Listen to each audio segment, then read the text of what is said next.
Hey everybody, Ryan Murphy here from Tilton. No pregame today. I had a bit of technical difficulty with the Wi-Fi, but we will be getting going here after warm-ups conclude in about 2 minutes and 40 seconds. So stick around for that. St. Paul's and Tilton coming up in just a little bit.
Hello everybody and welcome to Tilton. We are on the air and it's hockey night in Concord tonight between the Tilton Rams and the St. Paul School Big Red as we get ready to go for game 2 of the weekend set between these two squads. So glad to have you all along. My name is Ryan Murphy. Last night's game, St. Paul's took the win 4-1. That was at Gordon Rink in Concord. A 4:30 p.m. start time then. St. Paul's got a goal.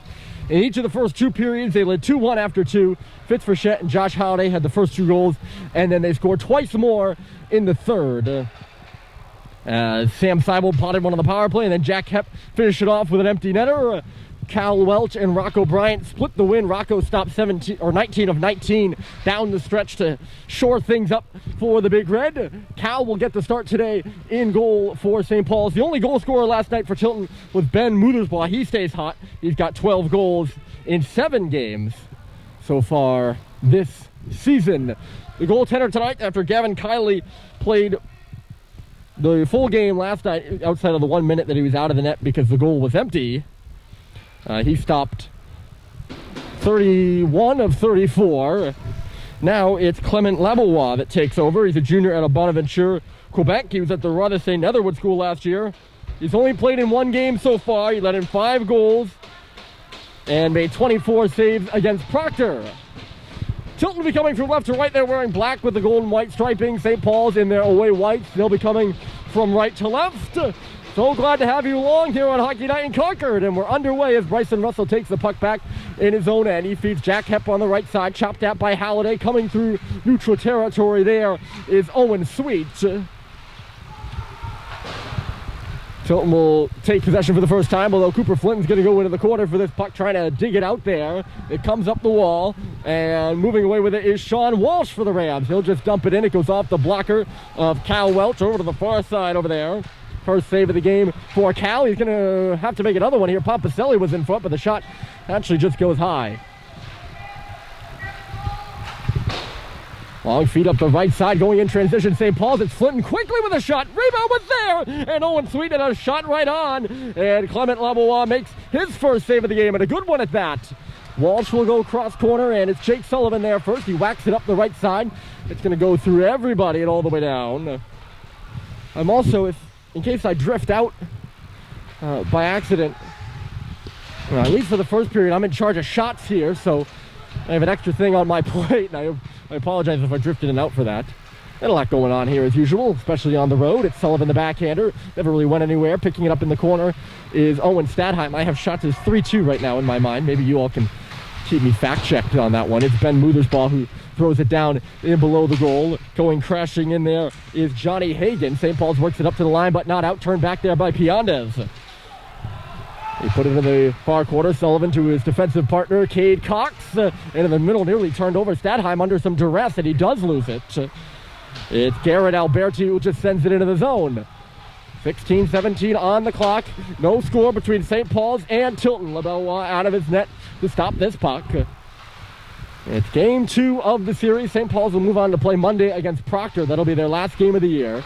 They played their last home game of the year last night and ended it on the road. Or ended it with a win, I should say. We go a perfect 3-0 at home.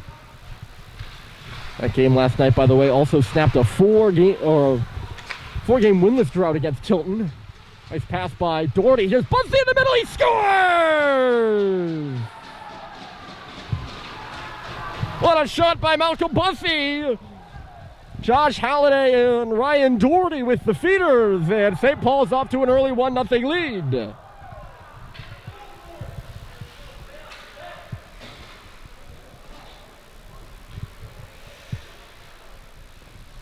What a shot by Bussey there. He just goes up and over the corner, or the shoulder, I should say.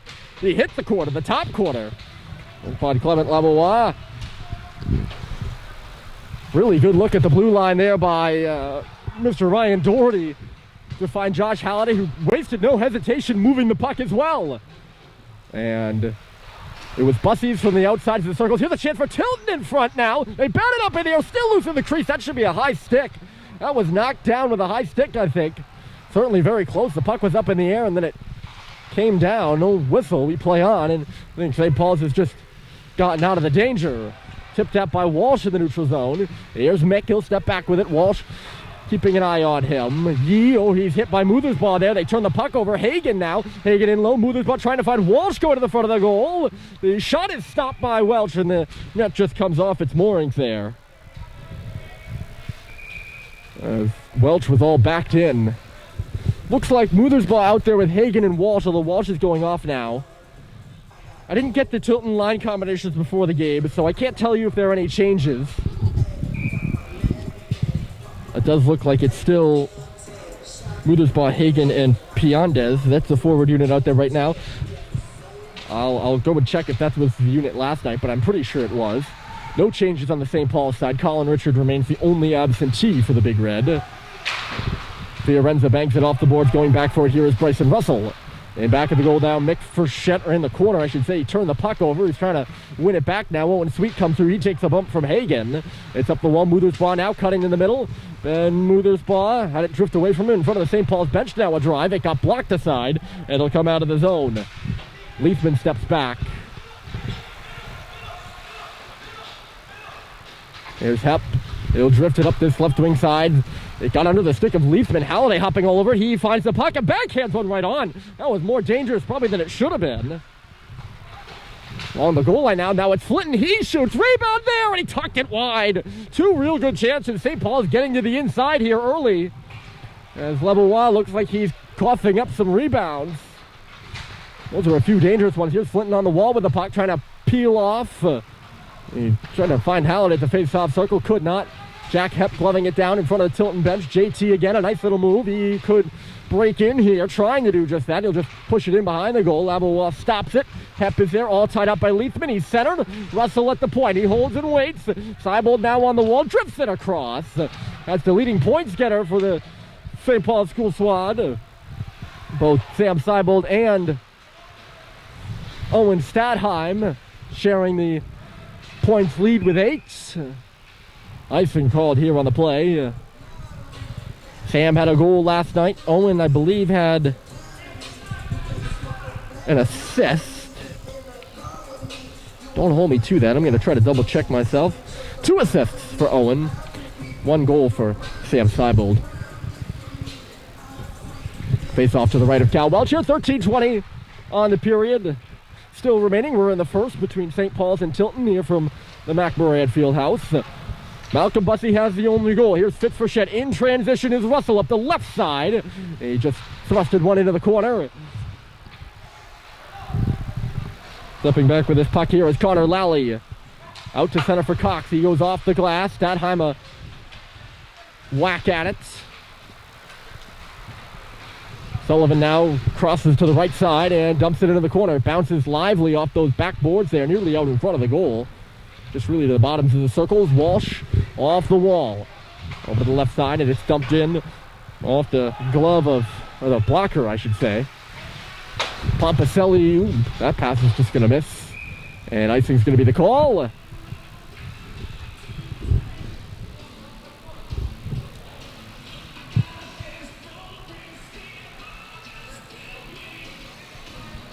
A bit chilly. It's always chilly up here in Tilton. If you've never been here, it is quite literally, the name of the barn is the MacMorran Fieldhouse. And it's a field house. Not to mention that, I don't know if you can see on your screen right now, the fans up top there. They are spinning. They have those on both ends, and then they have big industrial-sized fans along the ground here blowing, and all the doors are open. So I think it's the COVID-19... I don't want to say restriction because it's not really a restriction. It's more of a goal to get more ventilation. Here's a turnover behind the goal. Tilton working on it there. They're trying to get more ventilation in here, and they certainly are doing a good job of it. It's making it a little bit chillier than normal. Driving through here, Levine. Bussey was in front of the net. You couldn't find him. Puck bouncing, and Nordman. Sorry, that's Larson who started that breakout. The puck comes whizzing out of play. I'm a little bit of a sitting duck right now as pucks come at me. As I got the clipboard in one hand and the camera in the other. It's not for you to worry. I'll fend it off as it comes to me. Off that face-off, here's Christian Yee. He's going to gain the blue line himself, or not gain the blue line himself. The referee has his arm up for offside. He's not doing a very good job of asserting himself, though. He just stuck his arm up, and it wasn't a very obvious offside, and I couldn't hear him yelling offside at all. Usually referees will do that. They'll assert themselves, make sure the offensive team knows they got to get out of the zone. He never blew the play dead, though, either. Bussey forces that play through. Here's Ryan Doherty. He picked up his 2nd point on the season with that assist. Coming out quickly here is Scanlon. Dumped into the St. Paul's end and back for it. Here is Jack Hepp. He's watched in there by Pompicelli. Left and back of the goal for Russell. He's smoked out by Jack Gray. Still spinning around there and looking for an outlet. He finds one, and it's Mike Stoddard ahead of the play. Got poked away from him in neutral territory. Now Pompicelli turns it back. Missed the connecting pass for Sean Walsh. It'll go in below the goal line. Walsh really misread that play. Didn't get a good clean check in on Bryson Russell, who will have to turn and shovel the puck over to the far corner, up to the right side now, and it's banged out. And maybe some more here for St. Paul's. Good job of winning that battle by Stoddard. He'll throw it in back of the goal. Leithman is there first. Left side, Pompicelli, a lofter, out to center, bouncing on Cox. Walsh is all over him. He'll just swing it back for Sullivan now. Sullivan threw it into the skates of Jack Gray. It's loose at the line. Cox took it away before Muthersbaugh could pick it up, and now he'll just shoot it in on Labillois, who no real threats around the front of the goal, although Matt Grady was coming through. Anyways, it'll set up a offensive zone face-off. 10:06. We're just about 8 minutes into this period, and it's 1-0 St. Paul's. Ryan Murphy along with you. Rounding the goal there, Lally keeping it in at the line is Cox for St. Paul's. He'll go into the far corner. It ricochets up to the wall, and then it's banged all the way through center by Tilton. Not going to make it for icing. Back on it here is Owen Sweet. He's hit into the boards by Hagen. Dropped his mitt. Swinging a miss there by Sullivan. It's picked back up again. Rotating out wide here with the drive is Alberti. It's loose in front of the goal again. I don't think they can get a shot off there. And it's back out to center ice. Lally. He got bumped there. Halliday closed in on him in front of the scorers table now. Poked ahead by Halliday. Coming back for it here is the Rams. St. Paul's wins that puck back though. Mick Frechette throws it off the stick of Halliday and in. Back there first as Fear ends up the wall. Flinton just plants in his man. It's loose in the middle. Halliday scores!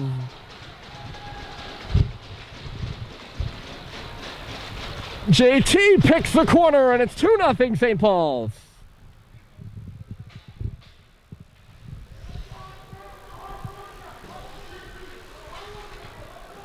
I'm not sure if Flinton will pick up an assist there, but he lays a huge check on the wall. Mick Frechette with a really good look at the left point. He finds Halliday drifting over from the right side right through to the middle and just pots one up and over the glove hand once again of Clem Labillois. He's been beat there twice now. The smart play by JT, but seeing that Labillois was beat there the first time and then beating him the second time, we're going to the same spot the second time. This is going to be a penalty to Fitz Frechette. He takes his man going into the wall down, and Tilton will go to the first power play of the game. It's the way in which he does it. I wouldn't say exactly the wrong a wrong check or ill time, but he does have two hands on the stick kind of spread out in that cross-checking motion, and that's why he's going to go for a cross-check. I think that's the right call, if you ask me. Anyways, Tilton to their first power play. They had only 2 opportunities last night, could not score. We'll see what they can do here. They've been effective in prior games this season, although they're looking a little sloppy here to the start, or here at the start, I should say. Lally is roughed up in behind the goal by Seibold. The assistant captain for Tilton now coming out. Lally finds a man in transition. It's quickly Hagen. He was halted at the line, and it comes all the way back.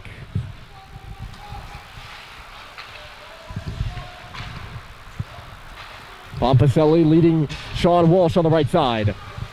Walsh drops it. Muthersbaugh having a look, doesn't see anything. He falls, and Bussy's got time and space to move this puck, but it kind of caromed away from him there. It's an odd play of momentum. It's back on the stick of JT now, and he'll just kill some time. A smart play there as Hepp will back it up.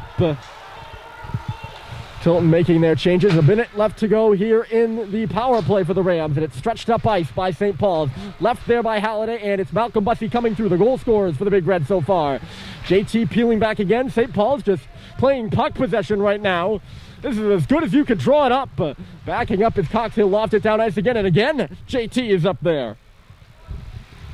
Leithman finally regains possession for Tilton. That was a good chunk of time St. Paul's just spent possessing the puck. The second unit on for Tilton, in the middle now. And a man driving through. It was Matt Beraldi. He'll just send one to the front of the goal, and it's blocked aside and covered up.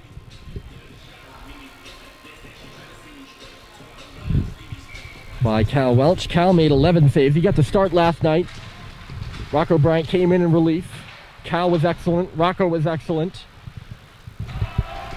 And another good defensive performance out of the Big Red.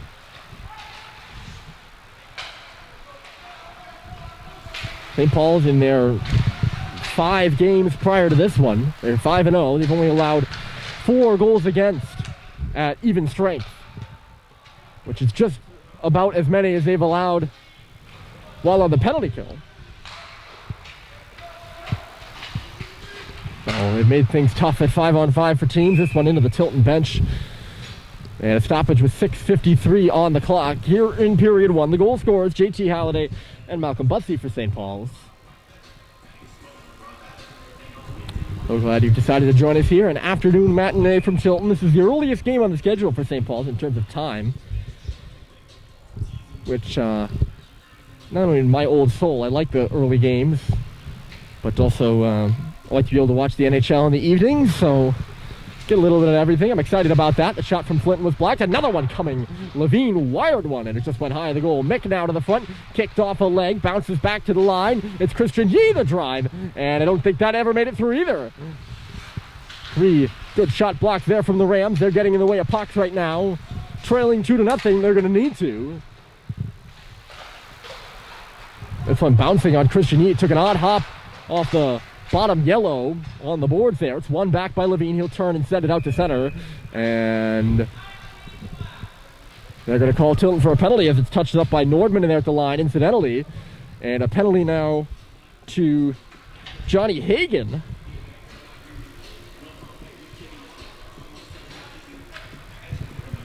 It's going to be an interference call, and St. Paul's will get their first opportunity on the power play. They had 4 opportunities last night, and I continuously said every time, like, they're going to break through, and I know I'm tooting my own horn now. They did end up breaking through, though. They went 1 for 6 overall. And 1 for 6, they got a power play at the very, very end of the game. A frustrated penalty by Sean Walsh. Anyways, they're on the power play here. It's their first of the day this afternoon, and they're working it around. It's on the right point for Jack Hepp, the shot. Never made it through, got knocked down in front. Labois might have got a piece of it. It just comes under the stick of Russell and out. That'll be a momentum killer here for St. Paul's, but they look organized as they come back into the zone. Russell on the right side, leaving it along the wall. Dug away by Nordman and cleared down the ice.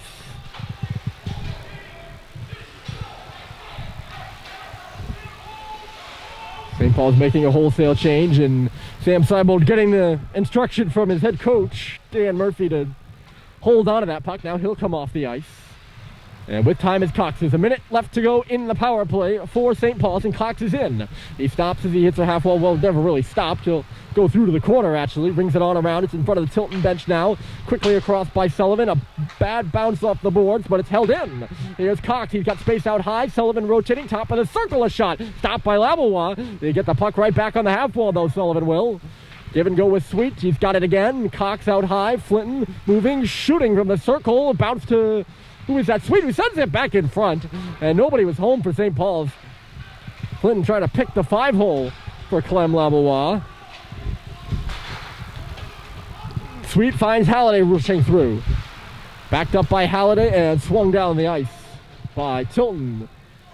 Just about do it. Maybe one last rush on the power play for St. Paul's. There's only 10 seconds left to go, and Sullivan will leave it. Sweet didn't look exactly ready for that. He'll just press it up the left side. Coming through now, Flinton. Look out, Flinton shoots! And I think he just got a piece of the left pad of Clem Labois. Back here's Mick Frechette calling for it in the middle. Or on the left side, actually, was Flinton. It's tipped in by JT instead. Tilton trying to make good on St. Paul's changing, but actually they're just going to go for a change themselves as Walsh puts it in behind the goal. Mick Frechette coming out with that jersey flowing right behind him. He's going to go all the way up ice. Got a man on his back, still making a nice move. And he just lost the puck as he hit the opponent's goal line. He's nursing that left hand. He might have taken a slash. He gets beat here by Piandez, who's first on the puck in the corner for Tilton. Mick gives him a good bump behind in the far corner. He is nursing that hand, and he's looking at the referee right now, not too pleased about it. And that is an understatement. He's now shouting. Hopefully that hand is okay. That's what I have to think about.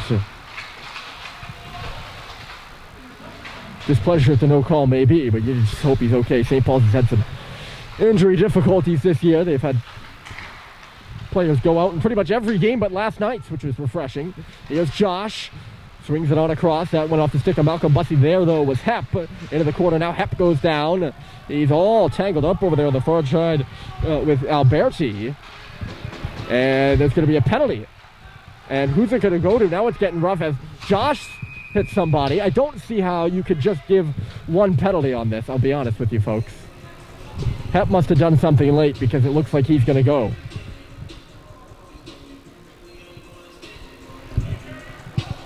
No, it's... They were all tangled up on the boards, and I mean, he must have said something or given a shove late after the play, after I had looked away for that to be a penalty. Otherwise, I just think that's a bad call. Anyways, Tilton to the second power play of the game. It looked pretty even to me. Here's Lally, the shot. Now it's stopped through traffic by Welch, the first shot of the power play. In back of the goal now, Pompicelli moving it out the left side. Walsh outside of the circles. Lally pressing up was Fitzfrechette on the play. It's Pompicelli in the corner. And Frechette gets in the way of the puck. And Walsh was the intended recipient on the pass. It's going to go all the way down the ice. Good aggressive play by Fitz there. 2:20 remaining in the period. 1:30 remaining in the power play. Lally will lead things out. He's watched by Stadheim as he crosses the blue line. Now he's at the left of the circle. In the corner, Connor Lally gets the puck back along the goal line. He'll crisscross this a ways now. Muther's ball, right point. Lally, he's gone all the way around at this point. Pompicelli goes pinching in. He's in front of the goal now. Muther's ball outside. Lally, Muther's ball. They try to set up Walsh at the circle, but Russell read the play well. He's all tangled up. Tilton wins the puck back. Muther's ball. Pompicelli circles. He's got space to move right in, and he held on to it for a moment too long. It's still loose, and how did Welch make that save? I saw some daylight, and I saw Cal with his back to the puck.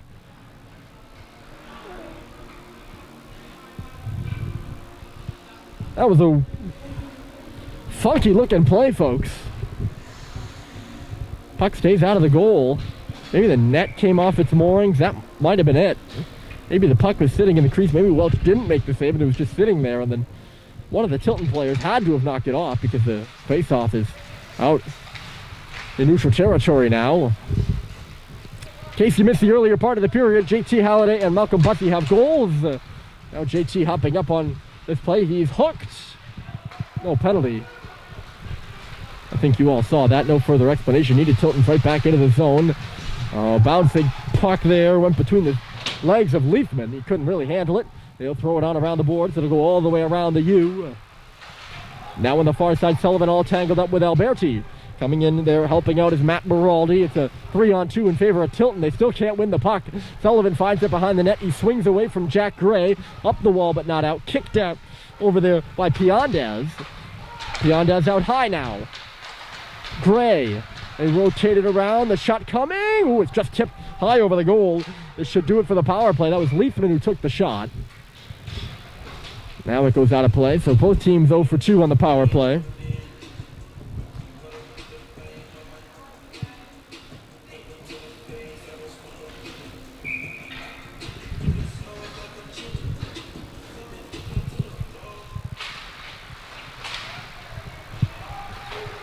Off that face-off in the St. Paul zone, away comes Cooper Flinton on the left side. The shot goes into the corner. It'll come up the boards. Christian Yee snapped his stick. He's not sure what he's got to do with it. He's got to drop it. He's calling for a stick. Instead, Russell's going to come on for him. Tapped out by Stoddard. That loose stick, you can see it in front of the Tilton benches. Flinton in the middle. He shoots. It was blocked. Got it right back. Fires. And he missed the goal wide. Just got it up off the glass. Sweet all tangled up with his man. 2 men go down to the corner. Sweet was one of them. Stoddard got kicked to the middle. Tilton will find it. 10 seconds left to play here in the period.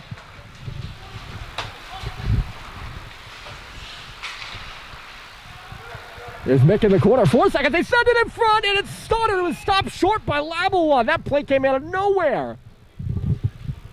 Another real good look by Mick, and Mike Stoddard, the beneficiary.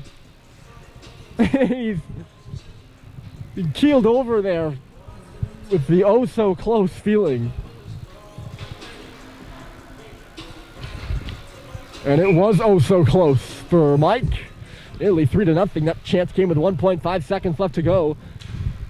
One last face-off here. And there's the horn. Okay. Well, after one period, the goals here by Malcolm Bussey and JT Halliday. It's St. Paul's 2, Tilton 0, The second period is coming up after this break here from the MacMorran Fieldhouse in Tilton.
Hey everybody, back here at Tilton. It's the first intermission.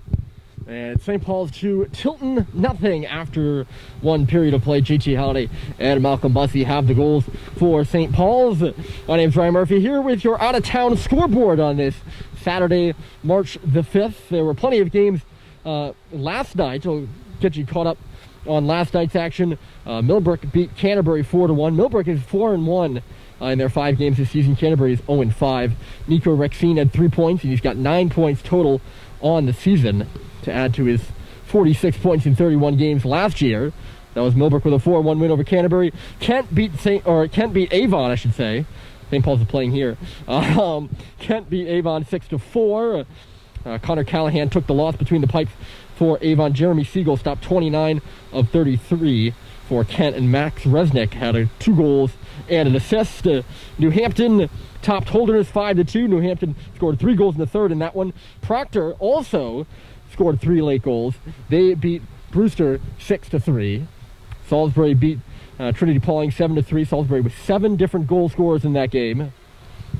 Taft beat Loomis 4-1. Governors beat Rivers 7-4. First game, by the way, it's first game of the year for both Taft and Loomis, and I believe Governors and Rivers as well both had their first games last night. The other score was Deerfield and Berkshire. They got all tied up. 1-1 was the final there. Abdul Jouf and Ben Zimmerman. Abdul Jouf for Berkshire and Zimmerman for Deerfield. Both had goals in the second period. Both goaltenders topped 29 of 30 in that 1-1 tie. Not a lot of goals going on in that one, to say the least. Deerfield's played 2 games so far this year. Both are ties. Last night was the first game for Berkshire. Well, that'll get you all caught up on last night's action. We had some games that have already gotten underway here today. We're actually just smack in the middle of today's slate. Holderness and New Hampton played at 11:30 this morning. Holderness took the win there 4-2. They got their first win of the season and got vengeance on New Hampton for last night's New Hampton win. Berkshire and Deerfield, puck dropped on that one at 1. It's 3-0 Deerfield after 2 periods of play in Deerfield, Mass. It looks like Deerfield is headed for, barring some Berkshire comeback, they'll be headed for their first win of the season, so they won't be ties only from now on. Trinity Pauling was also taking on Salisbury. Puck dropped on that at 1:30. Canterbury was playing South Kent at 1:30. Then, of course, we had this game. This game was a 2 o'clock puck drop. Later on this afternoon, Loomis is at Taft at 4, and then Brewster Academy is at Proctor at 5:30. That's the senior game for the Hornets, who we will see here on Hockey Night in Concord on Monday. But before that, the second and third periods of Tilton and St. Paul's. It's 2-0 here at Tilton. St. Paul's with the lead, and we'll be back for the second period of play just after this.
Welcome back to Tilton, folks. 2-0 St. Paul's as we get ready to go. Teams switch sides here for this second period from the MacMorran Fieldhouse. Just up I-93 from Concord here in Tilton. Tilton, Franklin, Laconia area in central New Hampshire. St. Paul's will be skating from left to right in this period. They got goals from Malcolm Bussey and JT Halliday. Tilton will be skating from right to left. They have no goals so far in this one. Both teams are 0 for 2 on the power play. I had the shots as 10-9 in favor of St. Paul's in that first period. I could be wrong. I'll go back and fact check myself later.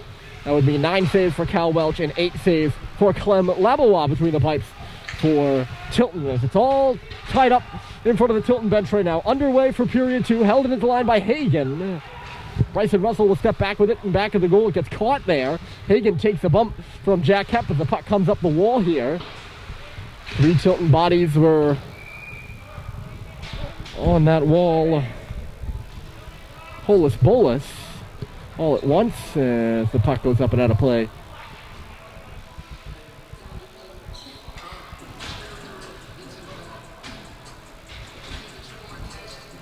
Face-off will be off to the right of Cal Welch. Digging in there, Jack Gray against Owen Sweet. Jack Gray, the captain of the Tilton squad, and Owen, the assistant, or a assistant, on this St. Paul's team. Makes a good breakout pass there in the middle, and Jack Hepp finding his defensive partner, Russell, blazing down that left side. He had the puck just run away from him, but puts it in behind the goal for Flinton. Flinton looking for JT here in the corner as St. Paul's gets set up. Flinton in behind that puck, sliding away on him. It'll come out for Russell, maybe. Good check there by Sweet along the wall. Stick check to hold that puck in the zone for St. Paul's. It looked like a sure out for Tilton. Up the wall and again, not out. Long change, second period. Always makes things more interesting. St. Paul's in the white, Tilton in the black. I don't know if I mentioned that in case you haven't figured it out or you're joining us late. Tipped in the middle, that's JT. Couldn't get a good handle on it. Pompaselli was checking him. It comes back for Jake Sullivan now. Sean Walsh, the forechecker for Tilton. Good pass by Cox. In stride there with Stadheim across the line. He's onside. Goes into the corner for Fitz Frechette. Frechette turns. He finds Sullivan at the line. Sullivan right back to the front, block to side. Pompaselli's going to give a lead pass, and away goes Kai Sower on the left side. His shot sliding across comes Cox, who blocked it. Matt Beraldi. Laid a check in the corner. St. Paul's all tied up, and Beraldi steals it. Then below the goal line, Cox levels the hit. So does number 13 in black, Garrett Alberti. 2-on-2 in the corner here. Cox trying to win it. He gets checked again along the wall. Shovel back towards the front of the net, and it's bounced out of there. Waffle boarded by Cal Welch.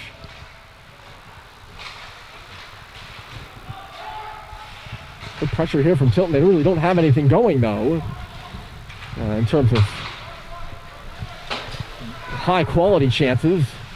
Maybe one here for Seibel, but he couldn't turn it to the front. The other way, here comes Fiorenza. He'll shoot one into the corner. Christian Yee back there, the freshman moving it for the sophomore. Mick Frechette, he was pinned but got away from his man. And now a breakout pass on the left side. Here's Fitz.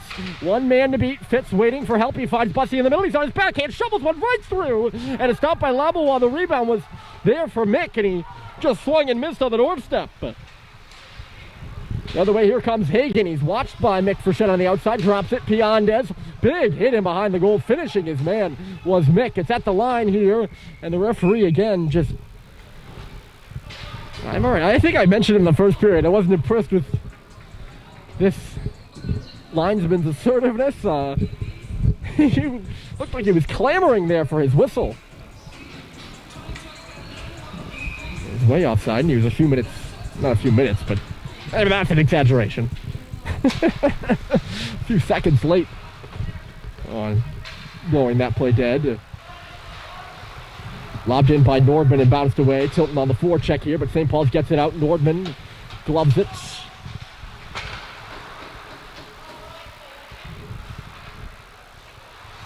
There's Jack Hepp along the wall. He gets run into hard, but he's really, quite honestly, stood up Pompaselli. And then getting stood up in the neutral zone is Nordman. St. Paul's plays a bit heavy. This series has been heavy. By heavy, I mean physical, of course. Halliday moves to his backhand to get that in. Ryan Doherty up there on the forecheck. Fiorenzo will pick it off. He sends one across the ice here, and Pompicelli will get going for Tilton across the red line, in and out of the glove, I should say, of Cal Welch, who gives a little shoulder shrug to that. Oh, Hep faked his man out. He finds Josh, and then it's transitioned into the middle. Doherty couldn't gain the line, chased over there by Josh again, bouncing for Russell. Bussy a whack, and now they'll get it in. Took a few tries now, didn't it? Fiorenzo's back for it. Josh read that play well. He bumps down Nicholas Larson, who was fumbling with that puck. Larson will get it back now, a little bit smoother this time. Gets away from Matt Grady and moves it up the wall. Alberti and out. Tilton is coming across the blue line right now, and they're offside. Had to have been Matt Baraldi, the junior out of Rutland, Vermont. Played 31 games in a Tilton uniform over his 3 years here. That includes every game so far this season. Sweet wins that face-off. He tied up Hagen, forced out to center there by Flinton. Didn't get too far as Muthersbaugh stole it away. He's got it again. And Ben Muthersbaugh will put it off the referee. A bad bounce there for Tilton. It's back out to neutral territory again. Larson. Fiorenza off a skate of Piandez, who will finish the job and get it in. Ben Muthersbaugh. Excuse me. Muthersbaugh was up there first to the forecheck. He's going into the corner now for the puck behind the goal. It's Piandez looking around. He had Hagen in the middle for a second. Piandez swinging a shot. It was blocked in front by Yee. Comes back to the line. A tip right on by Piandez. And a real good stop there by Welch, who stuck with it. Piandez levels it back. Here's Muthersbaugh. They score.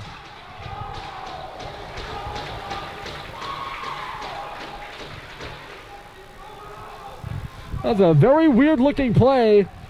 Welch was somehow down and out on that. A long shot from Muthersbaugh. And the streak continues. He's got a goal in every game this season, and it just keeps going for Ben Muthersbaugh. That's his 13th goal of the year. And Tilton with the first 4 or 5 shots this period. I wouldn't say pressure, a lot of pressure, but they've certainly had the better of possession time. St. Paul's hasn't much been in the offensive zone. And they get a goal, so they're on the board, and it's 2-1. They're looking for more. Jack Gray will throw it on in deep. So for Muthersbaugh, it's his 14th point of the season in 7 games. That's a pretty good points per game ratio, I'm told. Here's Bryce Terry on the wall, sends it through to the front, bouncing there. And that was Sullivan gliding straight through with an offensive opportunity in front of the goal. Now back the other way, a real savvy play by Cox. Tell you, if that gets by him, he's in trouble as Pompicelli is flying through. He would have been on a breakaway. I don't know what the whistle here is. They might be offside. But Cox gloves it down and negates the impending doom. That's certainly what it looked like in the neutral zone.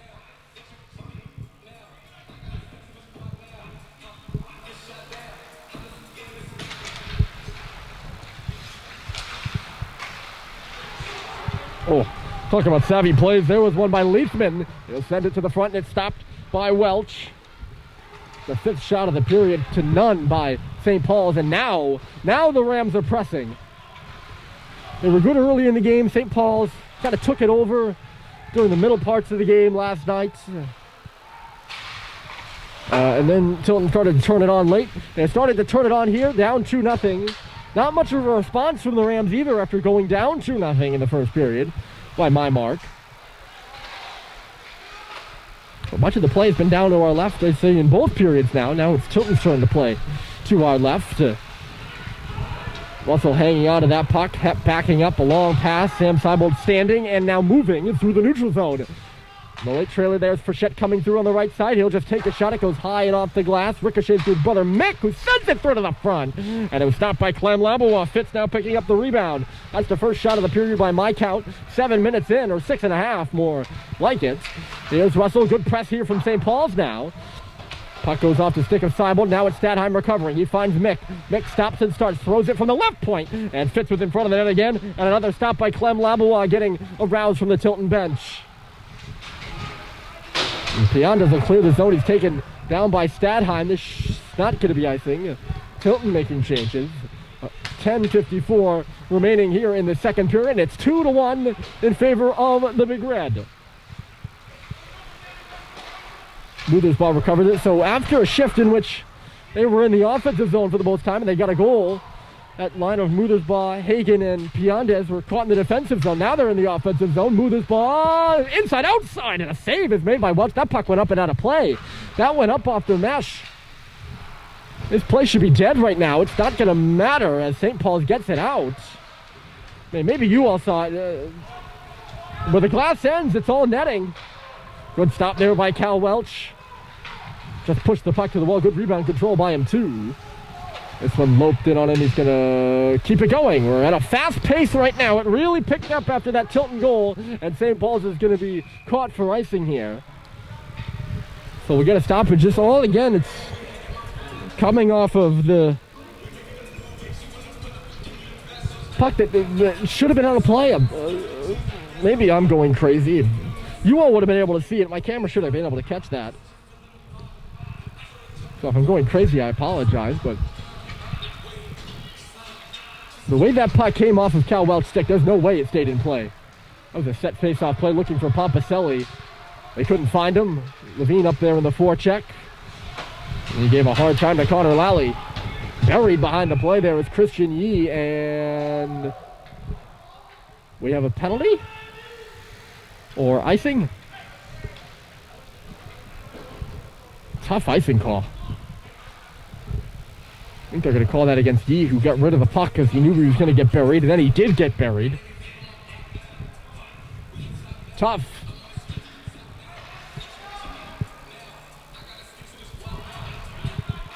Face off to the right of Cal Welch. Tilton pressing, looking for the game's tying goal.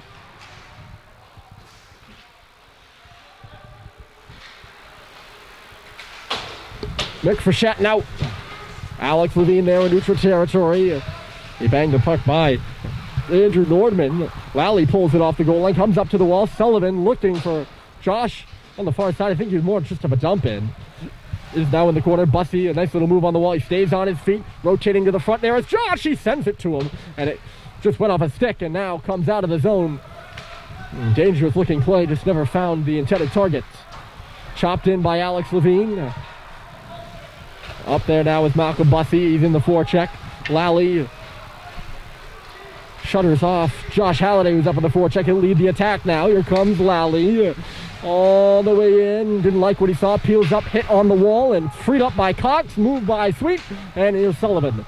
All the way through, and it's going to end up in on Labois. Flinton flying straight through there, and Clem Labois, and I don't know if they're exchanging words or just kind of standing around. Looks like they're just kind of standing around.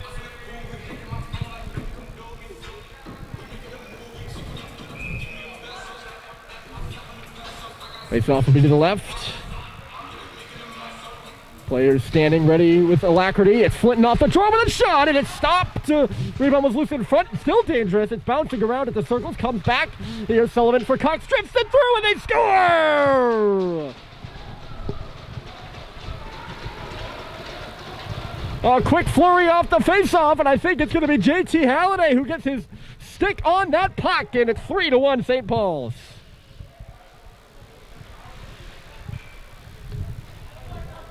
I think that'll be 19 from 15 and 4. Either that or it's Cox's goal, and it's from 15 and 22. It was a shot off the face-off by Flinton. Now St. Paul's is going to head to the power play. The arm is up as Owen Sweet got buried off the face-off. And after their goal by St. Paul's, they'll head up a man. So Flinton had the first shot, the second shot. The rebound was kind of hanging around there.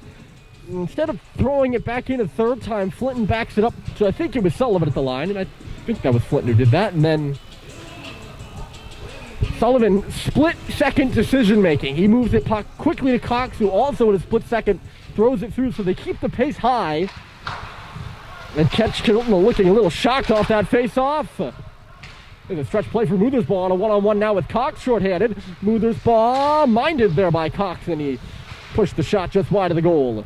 Pianda's up there. He's penalty killing. He's got all sorts of white jerseys on him. 4 out of the 5 on the ice, and Pianda's is doing a good job. They did get free now. Pianda is still hounding Stadheim, who turns back. They've killed 30 seconds now. Tilton has. And here's Cox. Cox for Fitz for Shet. Moving in. Fitzy the shot. Stopped by Clem. Level rebound. It's there. And it was just knocked wide of the goal. St. Paul's has really held off the shot sheet for a while here in this period. They start to throw pucks back to the net. They've outshot their opponent 5 out of their 6 games so far. Or no, sorry. 4 out of their 5 games previous to this one. Cox, a nice little turn, move on the wall. He sends it across. Stadheim just not at a good angle to shoot that puck. Now he's at a good angle, but he's covered well. It's back at the line. Sullivan rotating. Here's Cox, or not rotating, he's just moving. Now it's tipped to the middle. Stadheim couldn't get that one on net. 47 seconds left. It's Sam Seibold looking around. He shoots it to the front. Puck is there. Dug out by, who was that? Fitz. Now it's Seibold. He's going to come all the way around, still looking. Finds Cox, holds, he fires, and it's stopped by Labois. No rebound this time. It was a rocky start to that power play for St. Paul's, but they ended up putting together a few good looks. Both teams make wholesale changes. A different penalty killing unit for Tilton, a different power play unit for St. Paul's. And the face-off will be to the left of Clem Labois. He's had to make 6 saves this period by my count for 16 total.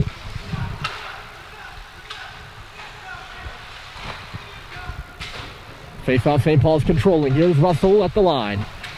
Now it's Cooper Flinton. He waits down low. There's a big fight going on in front of the net. It's Hep there.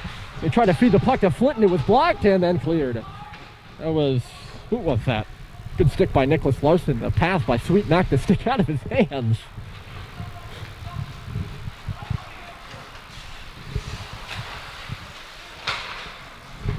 Two seconds left in the minor. Here's Flinton coming through. A shot, a save is made. Rebound is there. Sent right back to the goal, and another stop was made by Clem. Flinton somehow ends up with the stick knocked out of his hands as he came through late. I think he dropped it a little easy there. Labo, he did a solid game. St. Paul's been throwing pucks towards him, but he's beat twice over the shoulder, and then there have been a few rebounds that have caused some issues. St. Paul's hasn't been able to really bury any of those rebounds, although I will say, especially in the first period, they were getting to them.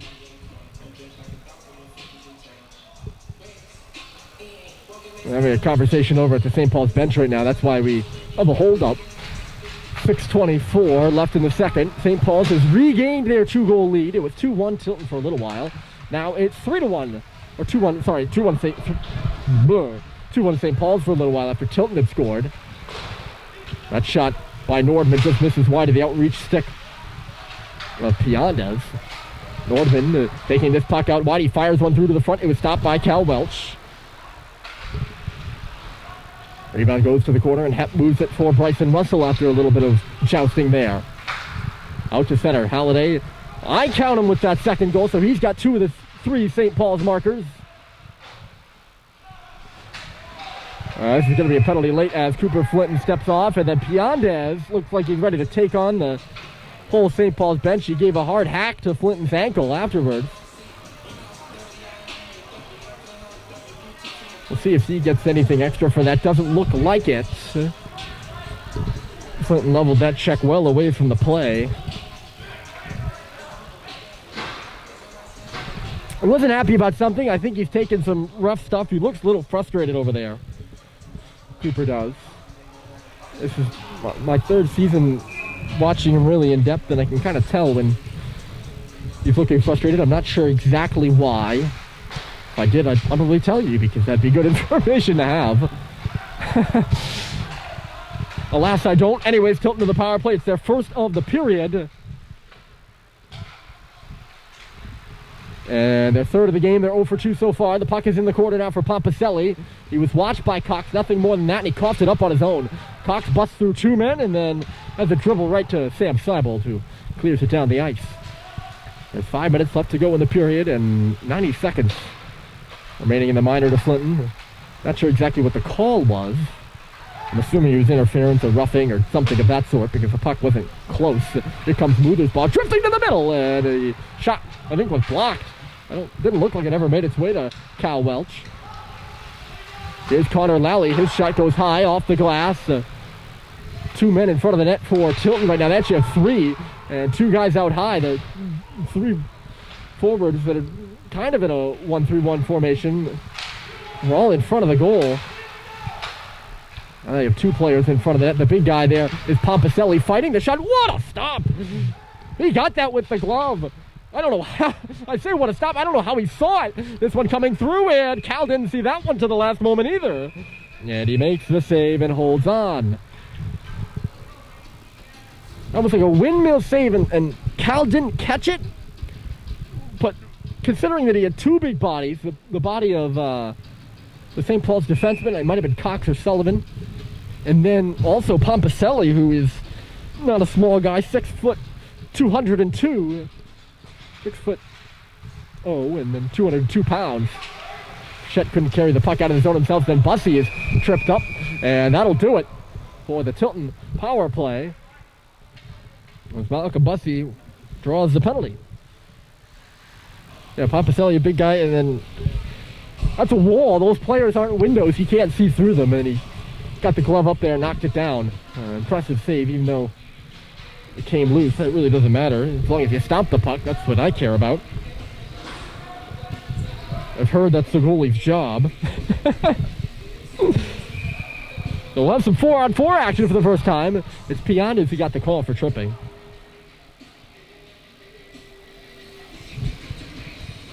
And then St. Paul's will have an abbreviated power play. Tilton officially 0-for-3 on theirs. St. Paul's also 0-for-3 on the game. Did I say St. Paul's would have an abbreviated power play? I might have said Tilton. Happens sometimes.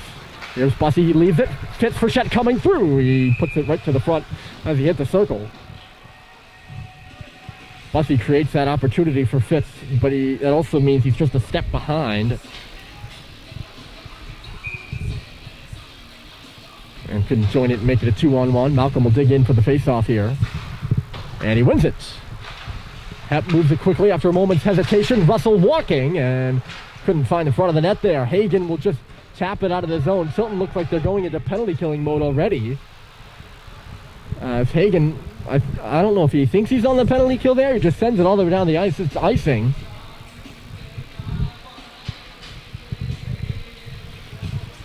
They're going to go to penalty killing mode in about 14 or so seconds. Not 14 or so, exactly 14 seconds.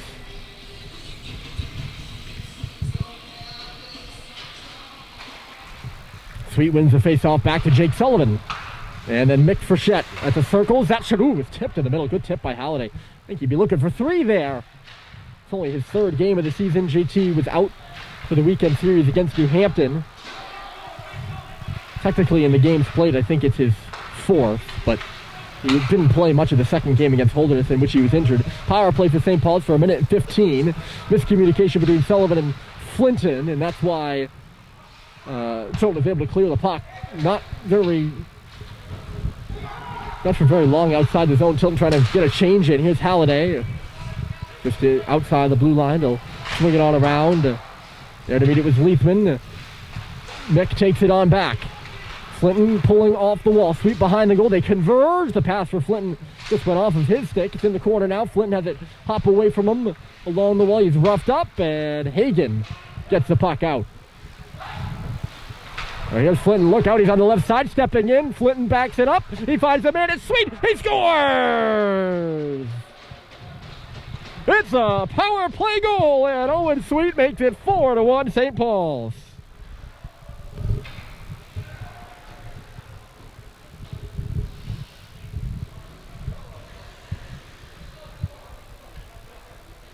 Well, you could hear Cooper Flinton standing on the blue line there. I think it might have been Sullivan with the breakout pass. You could hear Cooper. Things were a little slow, and Cooper was like, hey! And you could hear him shout. And good on it. It was either Sullivan or Mick Frechette. Good on whomever the defenseman was to get that puck to him quickly. And when Coop steps in like that, I think everyone in the building, including myself, expects him to shoot that puck. He doesn't. He waits and finds the late trailer Owen Sweet, who does not miss the mark. And St. Paul's has extended their lead to 3. And Levine hits him very hard. And that was...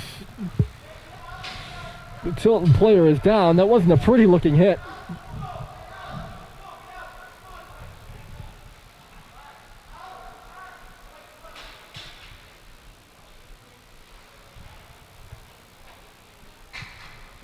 Oh, I don't know if it was to the numbers, but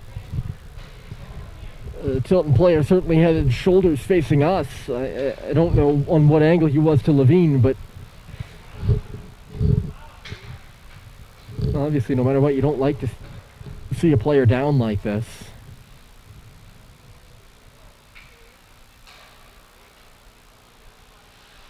Interesting play because it wasn't like Levine came flying in.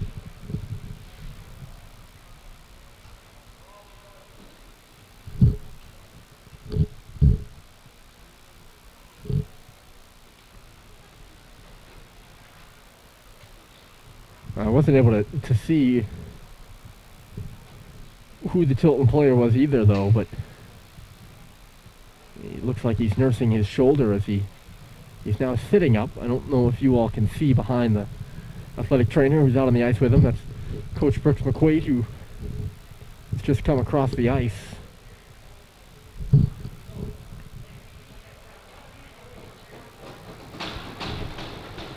And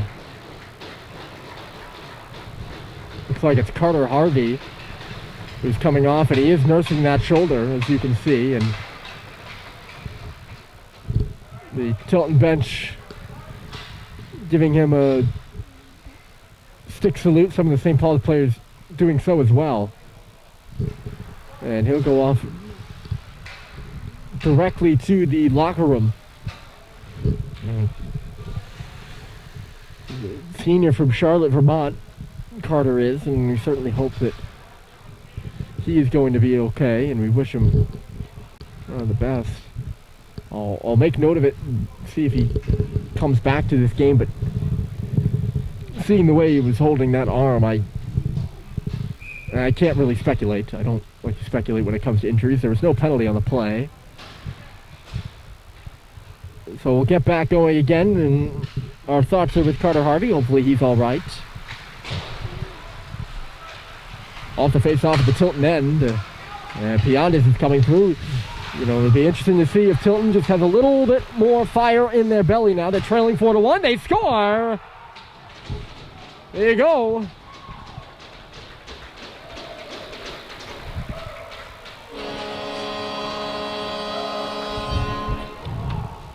It's Ryan Pompicelli, the post-grad from Needham, Mass, who pulls Tilton to within 2. I'd watch out here if I were St. Paul's, and I am St. Paul's, I guess. Not on the ice, but part of the school. I'd watch out here if I were them. You could kind of hear it on the Tilton bench after Harvey gets up there. It's a little bit more energy there, and I was going to say I'd be surprised if Tilton didn't have a little more fire in their bellies after seeing their player go down like that. And what do? They come out within, not more than 25 seconds. They score a goal. That's Pompicelli who makes it 4-2. Again, just kind of surprising Cal Welch there with a quick rebound. Under 2 minutes left to play in the period, and you best believe Tilton's going to press. They have 13 shots in this period by my counts. Back to the front of the goal there. That was a big rebound came out for Josh. They couldn't get a handle on it, though. Here comes Matt Beraldi. Across the blue line, sends it in. It's blockered down by Cal Welch. On it first here is Ben Muthersbaugh. Centers it, and a save is made by Welch. It's loose there now. Off to the left post. They dig it free. Here's Muthersbaugh. Sends it through to the crowd. And a few extra shoves, and Welch goes down. And all of a sudden, this is getting quite chaotic.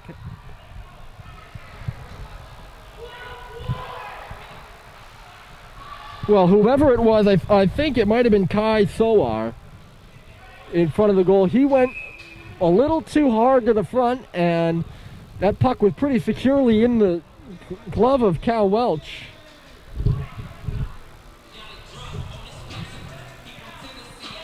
It is Kai. Both teams are going to receive penalties here. That puck was securely in the glove of Kawachi. He just started pretty much whacking the goaltender, which you can't do. And then, I don't know if it was Bussy or Mick Frechette that came flying through. Malcolm is going to get the penalty. We'll see if it's a 4-on-4. It is going to be a 4-on-4.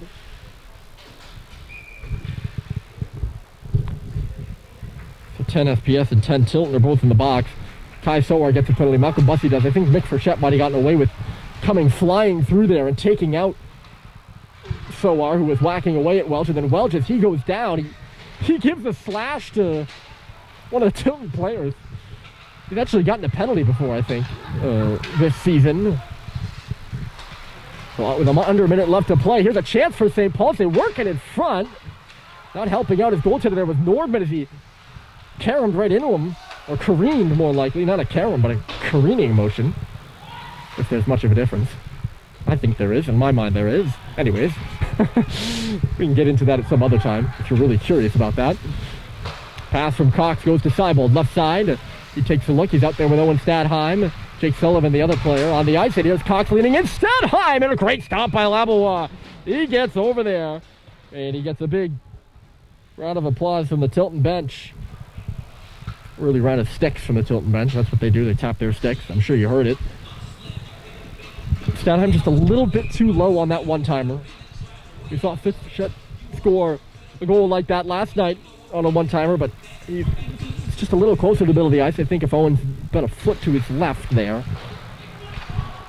the puck might be headed in the goal.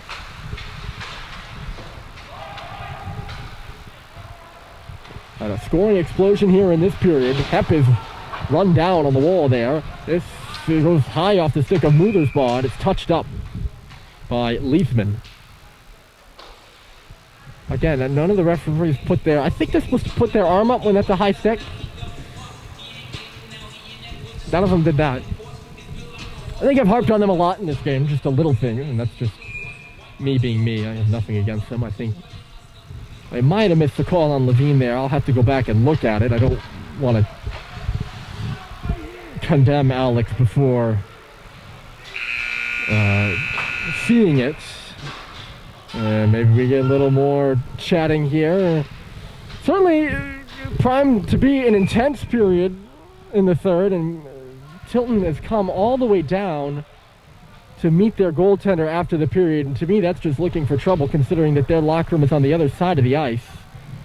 St. Paul's went straight to the bench. Anyways, at the conclusion of two, it's 4-2 St. Paul's. There'll be 47 seconds of 4-on-4 time as we head to the third. That's how we'll start it. St. Paul's 4, Tilton 2. After 2, here from MacMorran Fieldhouse. The third period is coming up right after this. It's bound to be a good one, so stick around.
Welcome back, everybody. Third period about to get underway. Here from the MacMorran Fieldhouse, it is set to be a pretty good one, if I might say so myself. This is the second of 2 games back-to-back Friday, Saturday between St. Paul's and Tilton. It's 4-2 St. Paul's after 2. But as things go with back-to-back sometimes, by the end of 2 games against the same team, it might get a little feisty, and it was well-tempered, I would say, for the first, 4 periods these 2 teams played. And after Carter Harvey was injured in that second frame, things got a little more testy, shall we say. And we begin this period in a 4-on-4 situation for 47 more seconds. They've yet to put it back up on the board.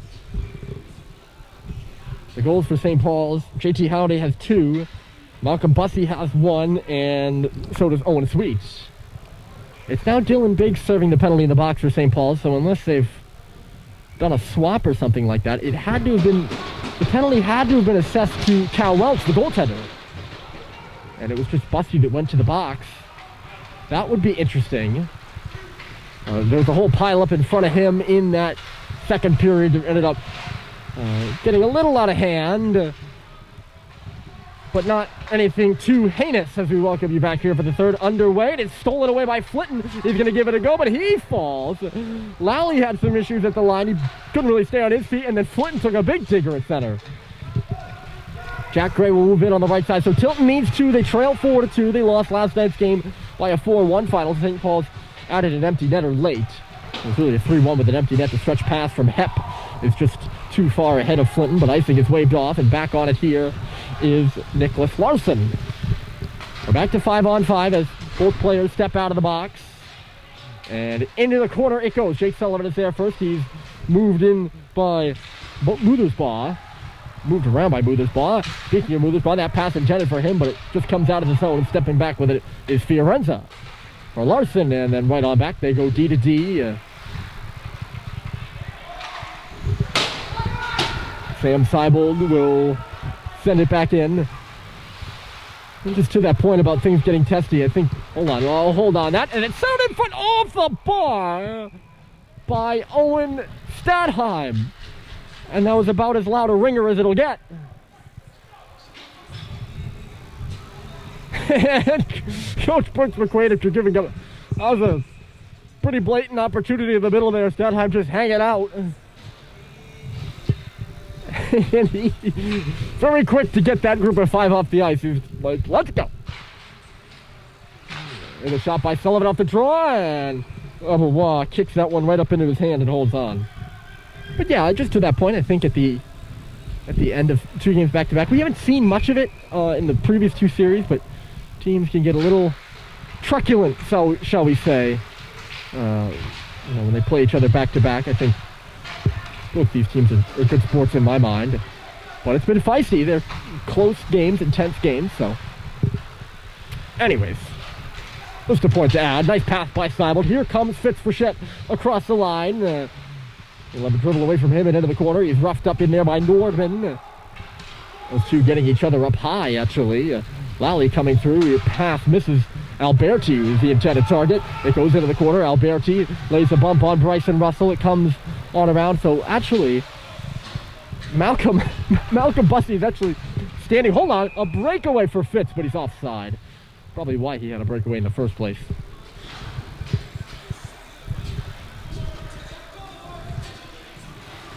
Malcolm's on the ice. So I was going to say, Biggs was serving the penalty for Bussey. He must have had some equipment issue or something like that. That's why Biggs was in the box. Bussey's now on the ice now. He just, with that whistle, just got on. Not sure what that was all about. Had to have been an equipment thing, or maybe they left him in the locker room. I was going to say he must have gotten kicked out, but I mean, it wouldn't have been, whatever, that would not have been worthy of being kicked out. I would have been very surprised at that. Puck is in the Tilton end right now. Sweet digging forward on the wall. He's centering Doherty and Josh Halliday, so he's taking the shift from Malcolm Bussey, who is the center on that line. Nick just missed Doherty there, who Ryan gets back at it. He's taken down late behind the play by Pompaselli. I don't know if the camera caught that. The Tilton bench was all excited about it. Probably should have been a penalty. A little too late for me, but that's just me. Pianda's just has that one dribble off. Tried to knife the backhander towards the front of the goal. It never really went anywhere. It just goes in behind the net. They're onside here, coming through is Leafman. Or sorry, that's Hagen. Excuse me, I messed up. Yeah, Hagen. This shot was stopped by Cal Welch. They're coming again. It's Walsh. Misses wide of the goal. Comes off the boards there for Owen Sweet. It's in back for Jack Hepp. Tied up by Walsh. Hagen taps it, and only JT Halliday was there to take it.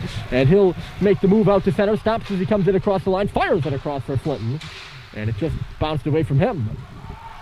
14:29 on the clock. No scoring here in the third.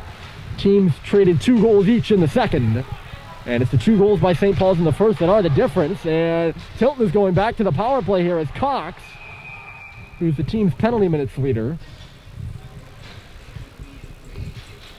He trips Hagen. I think Hagen comes in and actually bowls him right over.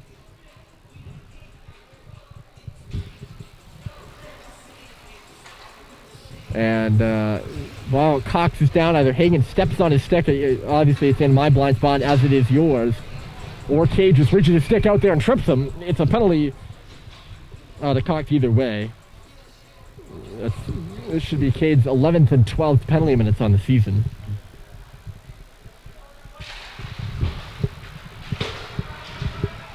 Oh, and a break quickly here, and out of his net is Labois. The puck on the fresh sheet of ice. For a second, I thought Seibel was going to be in, but the puck was way ahead of him. So no opportunity shorthanded, and in comes Sean Walsh. He gets by Mick Frechette, moves the puck to Pompaselli. And Pompaselli now stepping in the middle after the pass from Muthersbaugh. Muthersbaugh gets it back. Shot blocked in front. Good job by Mick to fight off the attacker from behind. And they'll send it all the way down. And Clem Labois will leave it there. They've killed 30. St. Paul's has, and rounding his own goal here is Lally. He's all the way out to center across the red line into the zone now. Lally cutting right, stops as he hits the circle. Looking for a late man. Pompaselli coming by. And the shot was blocked by Stadheim. Owen didn't know where it is. It's over on the far wall. Walsh, Lally, Walsh shoots. Save is made by Welch.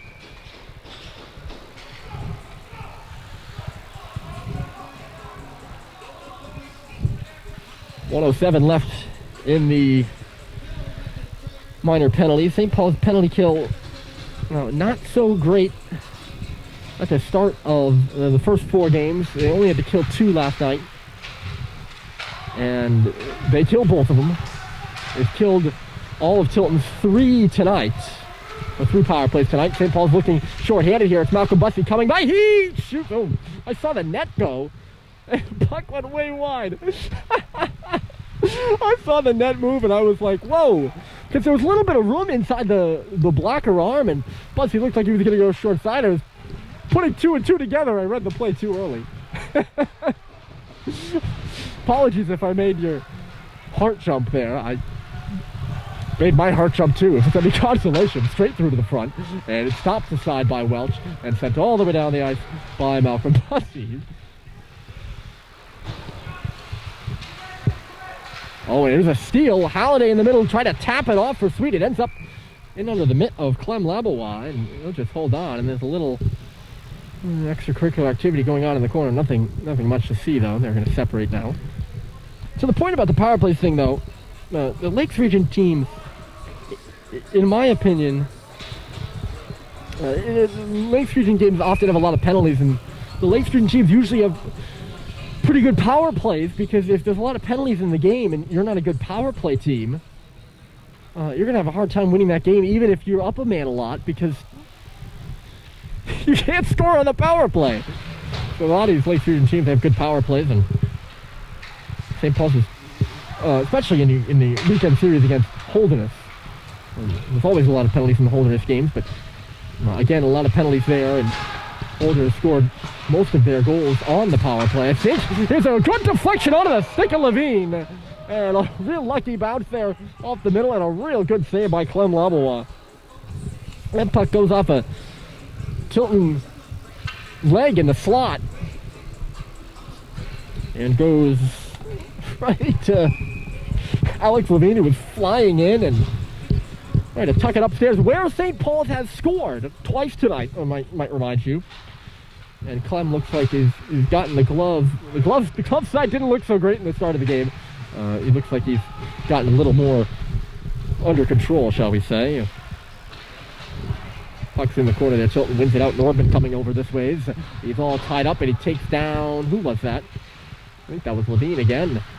Puck to Levine in front again, and this time he just chops wide. He was all tied up. Two good chances for the Quebec native. Sweet is all tied up with Nordman. Levine out there with Swinton and Sweet right now. And Halliday, JT's taking a breather after killing the penalty. Lally coming in, trying to make a drag move. He goes down, so does Mick Frechette. Lally all snowy in front of the St. Paul's cage as he gets up. Sweet was not expecting that pass. It just dribbles out to center. Piandez now. He's in his own end. Swing and a miss. Puck just will slide on back, and Fiorenza will give it a go. Up the middle. Pompicelli driving there. St. Paul's was changing. Pompicelli, the shot, goes into the corner.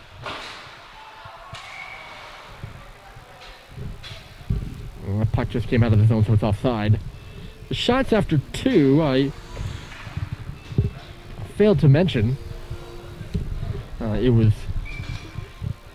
Well, let me give you the shots in the second period. There were 10 shots to 9 in favor of St. Paul's in the first. In the second, Tilton had 15 shots. Again, this is by my count, and I might miss a few sometimes. I like to give that disclaimer. I will go back and correct the actual stats later, but it's good to have something to talk about on air. You know, the ratio is typically right. It's whether the exact number is right. But Tilton had quite a lot of shots in the second period. Hold on a moment. Here's a chance for Terry, and he ripped it wide. They're targeting that glove side yet again. Must be the word on the St. Paul's bench. Up for Grady. Grady leans into a slapper, and it gets the glass. Puck went off a stick in front. Russell maneuvering in from the line. It's in back of the goal line right now. Mike Stoddard, he's bumped and taken down. No penalty there. He's back on his feet. That was Leithman who took him down. Now it's Grady who goes down. And the other way, here comes Jack Gray. He had it stripped, and away comes Jack Hepp the other way. The two Jacks trading with the puck. Hepp was stuck to the circle, a dribble in on Labois. Terry flying through. But nothing of high danger. And we get a stoppage. Our shots overall were Tilton 24, St. Paul's 21. That was after 2.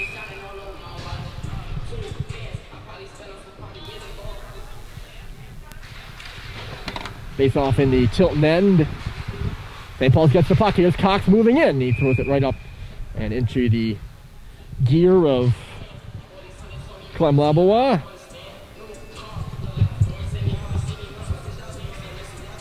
So after this, there will be only one game left in the season for St. Paul's. They'll play Monday. Winter term classes have concluded. They concluded a week ago. The first week of spring term is actually last week, and now we will go to vacation. But the hockey and basketball teams will stick around. They'll get a game in on Monday against Proctor, and then we'll head home. And we'll be on to the spring season.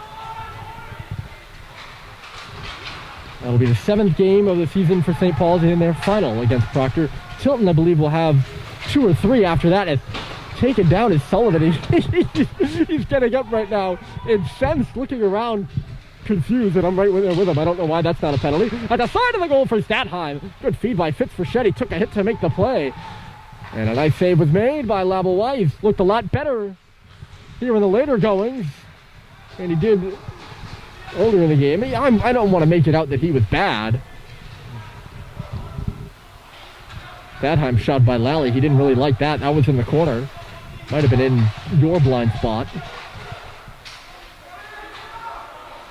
St. Paul's starting to make their change. Seibold coughed it up on the wall, and Tilton will peel away with it. It's just a long careening puck that'll go in off the back glass. It went high of Cal Welch. And went off the dasher there. It'll be icing, and the referee almost blew the whistle when the puck even touched the ice. That was interesting. Shots here in the third is 7-4 St. Paul's. Tilton came on strong at the beginning of this third period, but St. Paul's they seem to have weathered it back I don't want to say came on strong might be a little bit too strong of a phrase. Just they held most of the play. Here's Walsh pursuing the puck. He's going to be on it first. Stu surprised Welch, maybe, or he was trying to surprise Welch, I should say. Cal was ready for it and stopped the puck on the near post. 8:20 left in the game.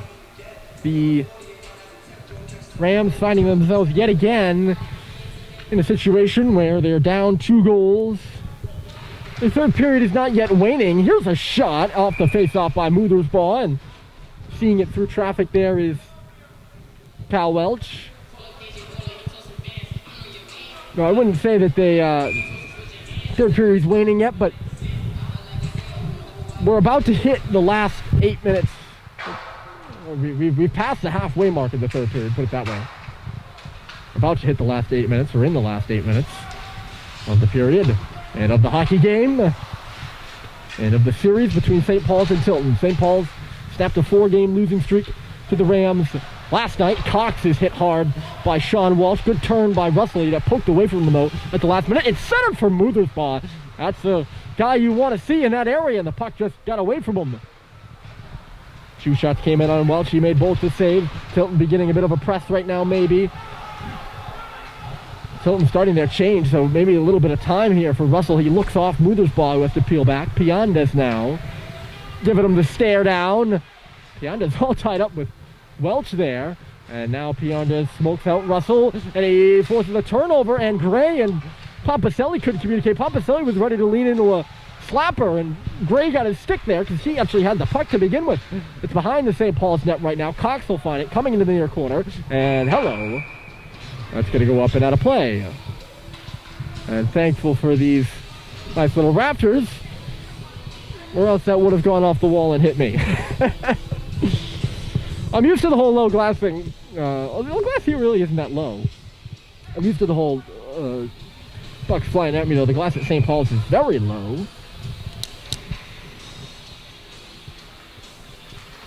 Face off to the left of Welch, and it's one on back to Lally. Lally, far side, coming in there as Nordman couldn't get the shot through. Lally has it on back top to the circles again, and again, right into the glove of Welch. 4-2 St. Paul's. Down to 6:59 left in the game. So glad you've joined us here on a Hockey Night in Concord, from Tilton.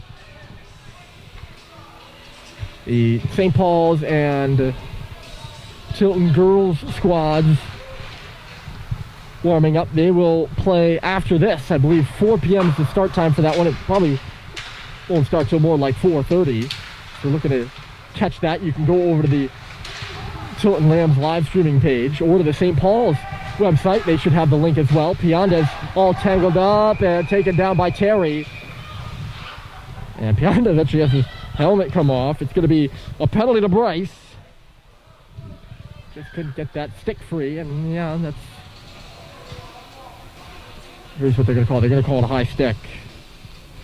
So another power play opportunity for Tilton, and a big one with 6:39 left to go here in the game.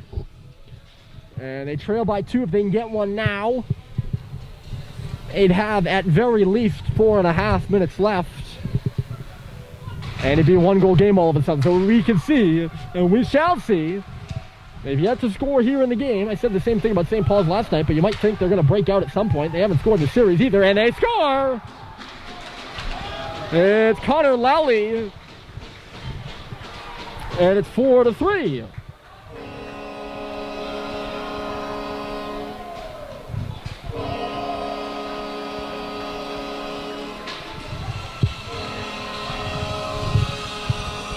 So you now got plenty of time.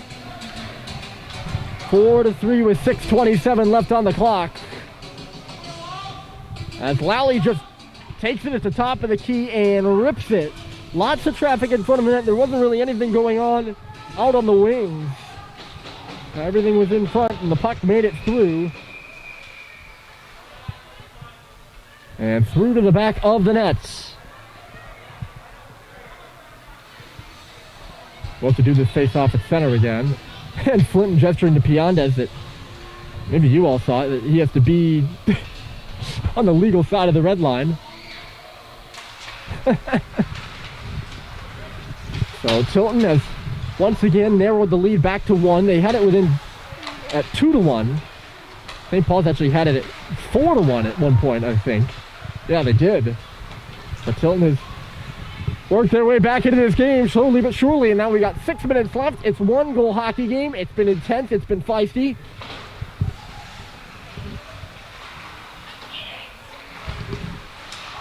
There's Cox out high. He doesn't shoot like Lally just did. Lots of stuff going on in front of the net again now. Cox again waits. He got a tip as Frechette worked in. Real good look by Cade Cox with a shot pass. And Mick got the tip on. He just couldn't get it in the back of the net.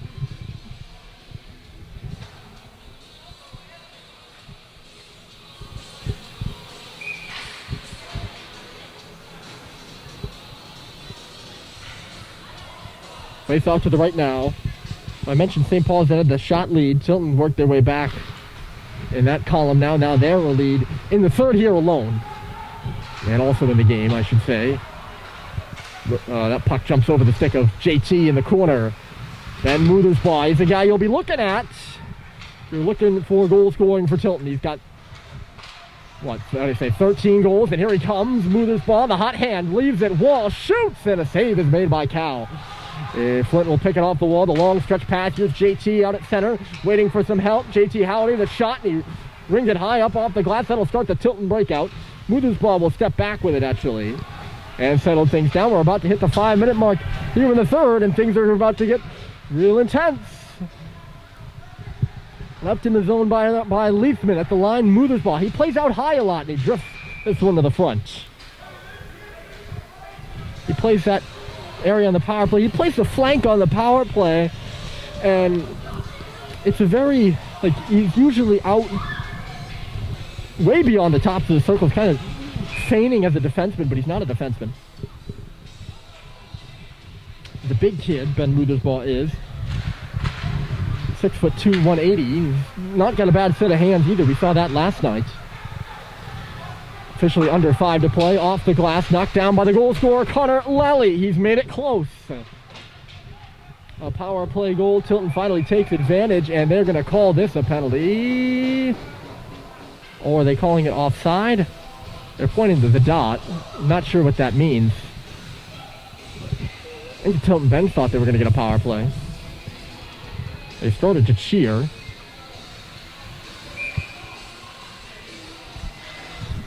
Tilton 1 for 5 on their power plays tonight. And they even put a penalty up on the board to St. Paul's, but everyone in the building thought there was a penalty. There's no penalty, though.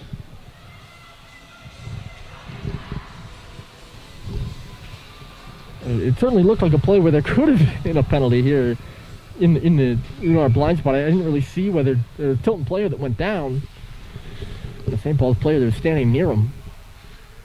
Last night it was St. Paul's who had all the power play opportunities and only scored on one of them. Now it's Tilton who's got all the power play opportunities here in this game. In comes Pompicelli. The shot was blocked by Hepp. He made a stand at the blue line. And here's Frechette, who takes the feed from Jack Hepp, but leaves it there for Owen Stadheim, who peels up at the line.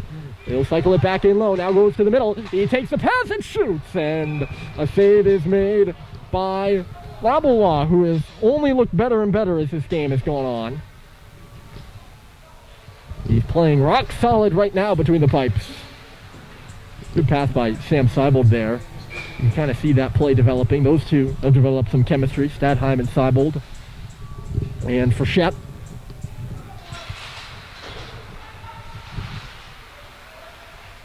Owen, a player headed to Williams next year.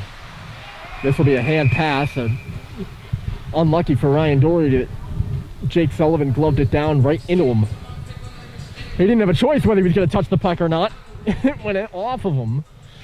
So this will lead to an offensive zone draw for Tilton.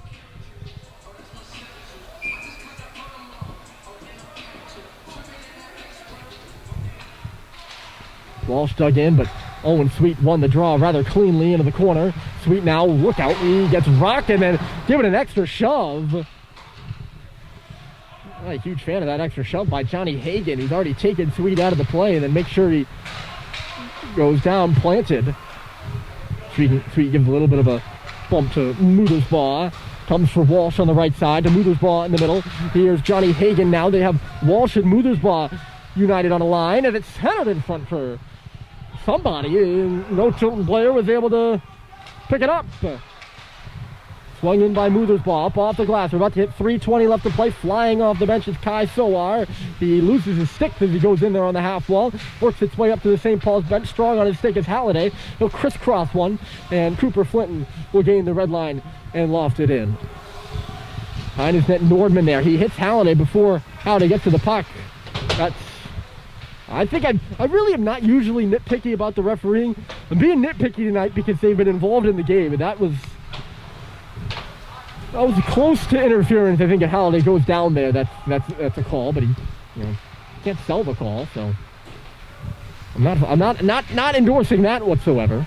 I'm just saying if he'd hit it with a little bit more force. We're down to 2:40 left to play in the game. Digging it free there, Doherty off the wall. He'll poke it free to the other side again. Nordman hanging up Doherty, turned over at the line. Bussey the shot. It'll bounce away this way. Good pressure from this line of Bussey, Josh Halliday, and Ryan Doherty. And they're keeping Tilton hemmed in their own end right now with only 2:20 left to play. And Doherty is imploded over there by Nordman, it looked like. But St. Paul still has the puck. Hep the shot into the corner. Cox reading it, takes it off the wall, throws it to the front, and score!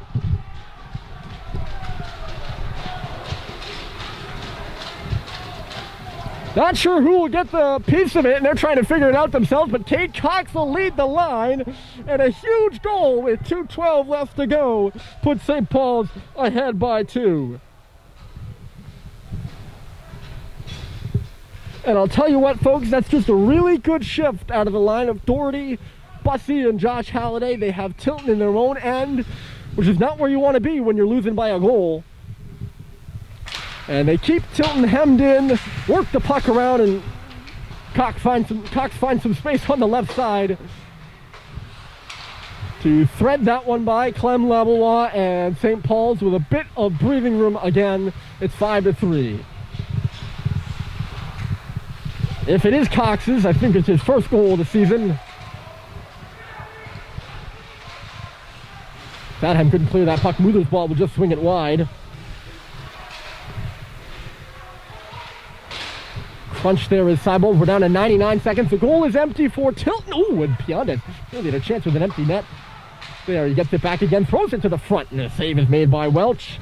Here's the flurry by Tilton, but it's cleared by Fitzfrechette. He had the empty net in front of him. Couldn't gain the red line, though. Thwarted at by Jake Sullivan, and then missed by Piondas. Icing waved off, though. 1 minute left to go, and blowing a gasket behind the net is Russell. The puck is still alive in there. Hagan in the corner, centers it. Goes through the middle and out to the other side. Tilton looking discombobulated right now. It's thrown to the front, never made it there. Picking it up now, Pompaselli at the circle. His shot, and it's blocked. Comes out the other side for Lowley. 1 minute left to play here at Tilton. Good work by Frechette up by the blue line. It's sent to the front and tipped wide by Pompaselli. A lead pass now ahead of Fitz, and he's way out of gas. So this will be icing against St. Paul's.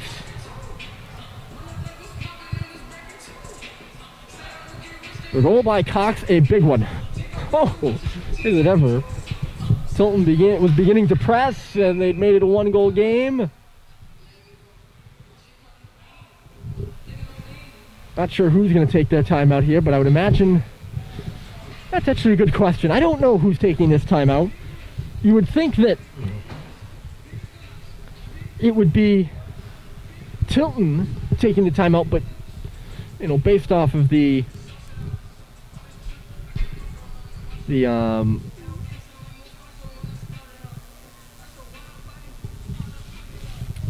St. Paul's players on the ice, and specifically Fitzfrechette's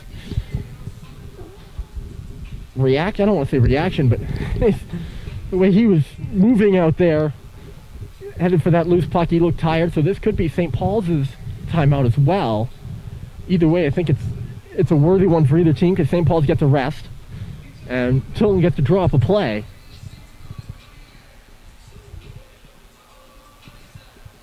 Great game here tonight. It's been an exciting one.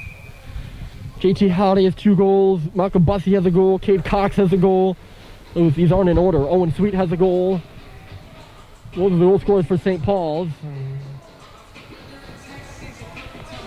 Connor Lally has the latest one. Ben Muthersbaugh, and I'm not sure who had the other one for Tilton. Might have been Ryan Papacelli. Might have been. Yes, it was Papacelli. Those are the goal scorers for Tilton. Here we go. Face off to the left of Cal Welch. 49.5 left to go. St. Paul's looking to sweep Tilton and move to 6-0 on the season. Puck comes out the other side. Big entanglement. It comes for Lally. Lally to Muthersbaugh. Big save. It's made by Welch. He makes another one in front. I'm not sure. That might have been Nick Frechette who got a piece of the puck coming across.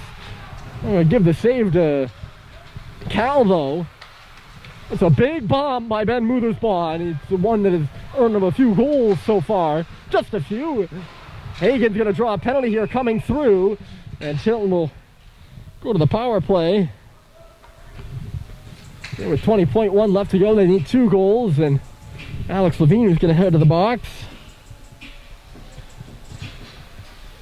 So one less power play for Tilton. They're 1 for 5 in the hockey game. This will be their 6th opportunity. And we'll see if they can bring it to within 1. Muthersbaugh the shot. It kicks over there for Walsh now. 2 big saves, 3 big saves by Walsh. That's 4 stops in a row. And you can hear the St. Paul's bench. There's 10 seconds left to go. Lally poked away by Halliday. And 5 seconds left to go. JT pursuing the puck. 1 second. Halliday puts it off the outside. The game is over. And St. Paul's sweeps Tilton. A goal in the last 3 minutes by Cade Cox shores up the win. Cal Welch with a series of 4 or 5 great saves at the end, and St. Paul's with a 5-3 victory here at the MacMorran Fieldhouse. Avenges their 4 losses straight in the 4 years previous to this one and wins 2 in a row. And the teams salute each other at center ice. Thank you for joining us here on this Saturday. Tilton will move on. They will have an opponent next weekend. I apologize, I'm not sure who that is. St. Paul's will move on to Monday. It will be their final game of the season up at Proctor. I'm really excited for that one. There's a great group of seniors we'll be seeing off. And really a great team here in this St. Paul's Big Red squad that we will be seeing off in that one. Also a good game. St. Paul's and Proctor always when they meet, it's always fun and it's always interesting. So we'll see you then. Thank you for joining us here today on this Saturday from Tilton. You still have all the rest of your afternoon to enjoy, and I hope you do enjoy the rest of your afternoon here from the MacMorran Fieldhouse and for Hockey Night in Concord. My name is Ryan Murphy, signing off. 5-3 your final. St. Paul's with a sweep over Tilton.